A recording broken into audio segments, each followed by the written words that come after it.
श्री स्वामी समर्थ. आज मी तुमच्यासोबत सत्यनारायण पूजन कसं करायचं घरच्या घरी ते पण हे तुमच्यासोबत शेअर करणार आहे. सगळ्यात आधी मी देवांना नमस्कार करत असते. तुळशीपुढे दिवा लावते, देवघरामध्ये दिवा लावते, हळदी कुंकू स्वतःच्या कपाळी लावून घेते, वडीलधाऱ्यांचं दर्शन घेते आणि नंतर पूजेला सुरुवात करत असते. पूजेला सुरुवात करण्याच्या आधी चौरंगाखाली स्वस्तिक काढून घेत असते. त्याच्यावरती चौरंग ठेवला आणि चौरंगावरती पिवळ्या रंगाचा कपडा अंथरून घेतला आणि माझ्या दारामध्ये जे आहेत केळीची रोपं ती लावून घेतलेली आहेत आणि त्याचबरोबर एका छोट्याशा डब्यावरती मी सत्यनारायण भगवानाचा फोटो प्रस्थापित करून घेतलेला आहे.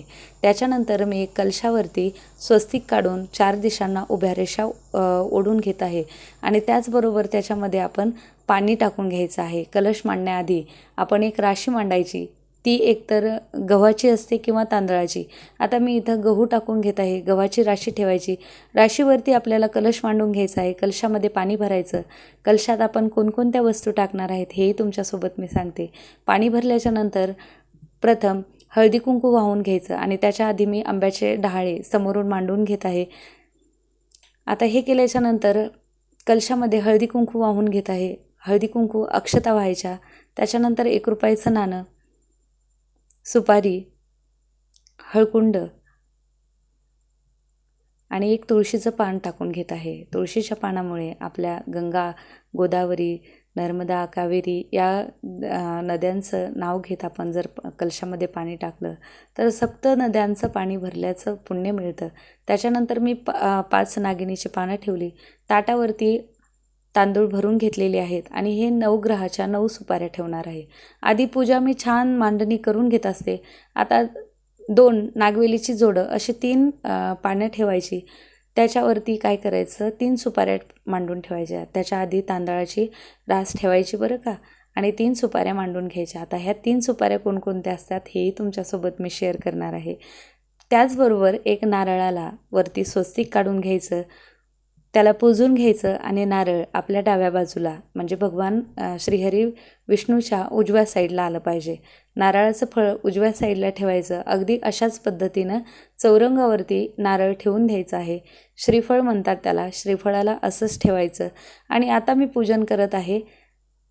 पूजन करायला सुरुवात करण्याआधी आपण दीप प्रज्वलित करायचा आहे. दीप प्रज्वलित केल्याच्या नंतरच आपण पूजेची सुरुवात करायची असते. आता ही झाली होती मांडणी. आता मी छान अशी पूजेला सुरुवात करत आहे. सर्व देवांना नमस्कार करायचा. गुरुला आधी नमस्कार करायचा. गुरुर ब्रह्मा गुरुर विष्णू. त्याच्यानंतर सगळ्यात आधी जी करायची आहे गणपतीची पूजा. गणपतीची पूजा करताना ओम गणगणपते नमः किंवा गणपती अथर्वशीर्ष तुम्ही घ्यायचं आहे. ओम गणगणपते नमः, ओम गणगणपते नमः. हळदी कुंकू वाहून घ्यायचं. त्याच्यानंतर दक्षिणा, फळ पुंगी फळ हे ठेवायचं आहे आणि त्याच्यानंतर आपण फुलं वाहून घ्यायची. दुर्वा असतील तर दुर्वा वाहून घ्यायच्या आणि गणपती बाप्पाला मनोभावे प्रार्थना करायची आहे की मी जे कार्याला सुरुवात करत आहे ते निर्विघ्नपणे पार पडू दे.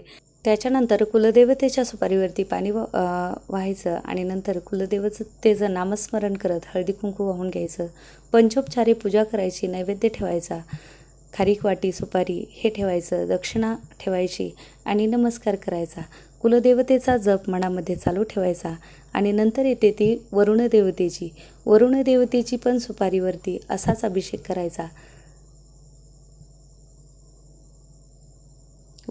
वरुणदेवताभ्यो नमः असं म्हणत पंचोपचारी पूजा करून घ्यायची. हळदी कुंकू व्हायचं, फूल व्हायचं, दक्षिणा ठेवायची, खारीक, वाटी, सुपारी ठेवायची आणि नमस्कार करून घ्यायचा.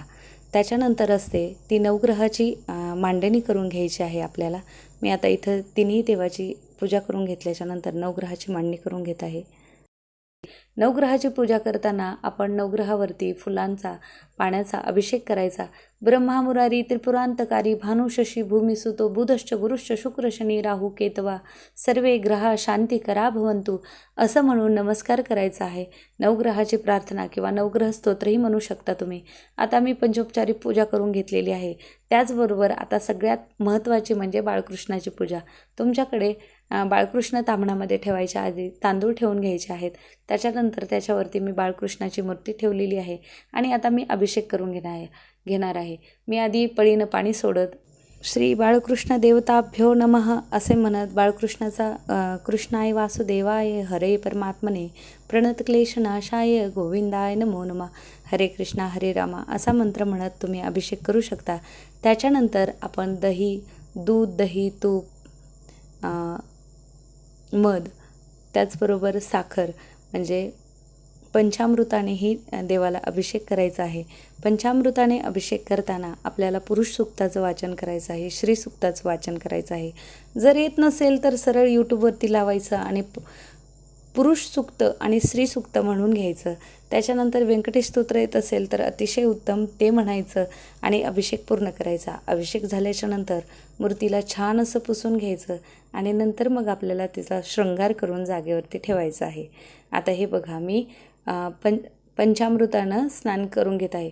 एका वाटीमध्ये हे तुम्ही पंचामृत मिक्स करूनही स्नान करू शकता किंवा प्रत्येक याचा अभिषेक स्पेशली करूनही तुम्ही अशा पद्धतीनं करू शकता. म्हणजे तुम्ही सगळ्यात आधी दूध, नंतर दही, नंतर तूप, नंतर मध आणि सगळ्यात शेवटी ही साखरेने काय होतं तर तेलकट जे मूर्तीला राहतं ते निघून जातं आणि छान असा अभिषेक करून घ्यायचा. बाळकृष्णावरती अभिषेक करताना मंत्र म्हणायचा. आता छान असं मूर्तीला पुसून घेतलेलं आहे. आता मी इथं चंदनाचा टिळा देत आहे आणि शृंगार करून घेत आहे. राधा नावाची माझ्याकडे एक छान अशी तुळशीची माळा आहे. ती लावल्याच्या नंतर मी बाळकृष्णाला मुकुट वगैरे धारण करून बाळकृष्णाला जागेवरती ठेवून देणार आहे. आता ही झाली छान अशी बाळकृष्णाची पूजा. आणि या पूजेमध्ये एक विशेष आहे बरं का, तुळशीची पानं जर नसतील तर तुमची पूजा अधुरी मानली जाते. त्यामुळे भगवान सत्यनारायणाच्या फोटोला हार वगैरे घातल्याच्या नंतर तुळशीचं पान कपाळी लावायला अजिबात विसरायचं नाही. किंवा तुमच्याकडे भरपूर तुळशीची पानं असतील तर तुम्ही तुळशीची माळही गळ्यामध्ये, पानांची माळ तुम्ही बाळकृष्णाच्या तसेच सत्यनारायणाच्या फोटोच्या गळ्यामध्ये घालू शकता. आता ही झाली सगळी पूजा मांडणी करून, पूजा करून झाली. आता मी सत्यनारायणाच्या फोटोला तुळशीचं पान लावून घेणार आहे.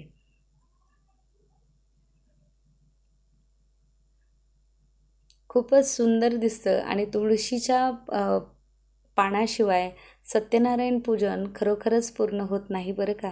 कारण नैवेद्यावरती जर तुळशीचं पान ठेवलं नाही तर असं म्हणतात की भगवान सत्यनारायण तो प्रसाद ग्रहण करत नाहीत. आणि आता सगळ्यात शेवटी म्हणजे सत्यनारायणाला नैवेद्य दाखवायचा. नैवेद्य हा शिऱ्याचाच असतो. मी 1.25 वाटी शिरा घेतलेला होता. त्याच्यावरती आता मी छान असं केळी ठेवलेली आहे आणि आता तुळशीचं पान ठेवून ओम प्राणाय स्वाहा, ओम अपानाय स्वाहा, ओम व्यानाय स्वाहा, ओम उदानाय स्वाहा, ओम समानाय स्वाहा, ओम ब्रह्मणे अमृतत्वाय स्वाहा असं म्हणत नैवेद्य दाखवून घेतलेलं आहे. हे जर येत नसेल तर तुम्ही ओम भूर्भुवः स्वः ओम तत्सवितुर्वरेण्यं भर्गो देवस्य धीमहि धियो यो न प्रचोदयात् असं म्हणत तुळशीचं पान फिरवून तुळशीचं पान बाळकृष्णाजवळ सत्यनारायणाच्या फोटोजवळही ठेवू शकता. त्याच्यानंतर मी इथं एक ग्लास भरून पाणी ठेवलेलं आहे. ही झाली नैवेद्य मांडणी. आता मी इथं काय करणार आहे, कथा वाचन करणार आहे. पोथीचे 5 अध्याय वाचून घ्यायचे. सत्यनारायणाच्या कथेचे सगळ्यात महत्त्वाची म्हणजे कथा आहे. कथा न वाचता, आरती न करता, प्रसाद न घेता गेल्याच्या नंतर काय फळ मिळालेले आहेत तिथं हे या पोथीमध्ये दाखवलेलं आहे, कथेमध्ये दाखवलेलं आहे. नक्की तुम्ही ही कथा वाचून घरामध्ये आरती करा. त्याचबरोबर आता अधिक महिन्यातले खूप कमी दिवस राहिलेले आहेत. अधिक महिन्यामध्ये सत्यनारायण पूजेची खूप महत्त्वाची पूजा होती. नक्की एकदा करून बघा घरच्या घरी. खूप कमी साहित्यामध्ये, खूप कमी याच्यामध्ये तुम्ही ही पूजा फक्त मनोभावे मनाने करू शकता. हे खूप महत्त्वाचं आहे. व्हिडिओ पाहिल्याबद्दल मनापासून धन्यवाद. पुन्हा भेटूया अशाच एका नवीन व्हिडिओसोबत. तोपर्यंत श्री स्वामी समर्थ. आणि हो, व्हिडिओ जर आवडला असेल तर लाईक करायला अजिबात विसरू नका बरं का. त्रिभुवन पाहता तुझे नाही सराळी श्री श्रमले परंतु न बोलवे काही वाद करीता पडलो प्रवाही ते तू भक्ता लागे ते तू दासा लागे पाव सुलभ लाई. जय देवी जय देवी जय महिषासुरमर्दी हो दैत्यासुरमर्दी सुरवरेश्वर वर्धे तारक संजीवनी. जय देवी जय जय दीनदया.